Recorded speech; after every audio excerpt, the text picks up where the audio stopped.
it's made up. Because the initial claim that you made was that there was no consistency between the Old Testament prophets and what the Prophet Muhammad came with. Then I told you that from our perspective, the inconsistency actually lies with the Christian tradition, because wherein you'll find in the Old Testament all the prophets, coming with all these kinds of proclamations of believing in only one God.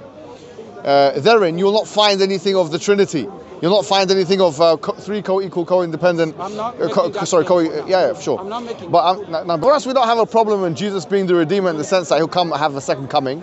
We believe in the second coming of Jesus Christ. We believe that Jesus is the Messiah. We believe in all those things. In fact, the Quran says it actually casts blame and censure on those individuals who try and separate God and His messengers, including Jesus Christ. Anyone who tries to separate between God and His messengers, we say that this is a grave mistake. We're saying that the ultimate glory, which is that of creation, the ultimate creator is God. But in terms of glory that is imparted or endowed by God to the creation, then of course Jesus is one of the most glorified people in Islam. We believe in that. So right now, I feel like you have failed to present any meaningful contradiction, because your initial claim was the Old Testament, the prophets of the Old Testament, and Muhammad sallallahu alaihi wasallam, what they're coming with are two different things. What I'm saying is the opposite claim. I don't want us to speak cross purposes, because what I'm saying is that what Muhammad sallallahu alaihi wasallam came with in terms of Tawhid or monotheism, this unadulterated, respectable monotheism, which is to believe and worship in one God with no other deity worthy of worship except for that one God, is exactly what Abraham came with, is exactly what Moses came with.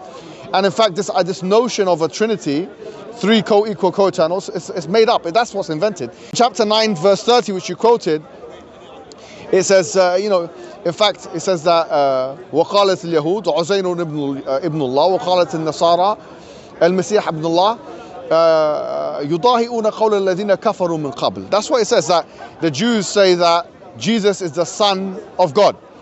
Uzair is the son. The Jews say Uzair is the Son of God, and the Christians say that Messiah is the Son of God. And this is very interesting. Here it says, يضاهئون قول الذين كفروا من قبل. They are copying the people that came before them. قاتلهم الله أن يؤفكون. That God will destroy them, and أن يؤفكون. How could they not, come to terms with this? This idea of the Christian nation copying mythologies that came before it is now established in the literature, clearly seeped into the Christian tradition, and we have evidence of that.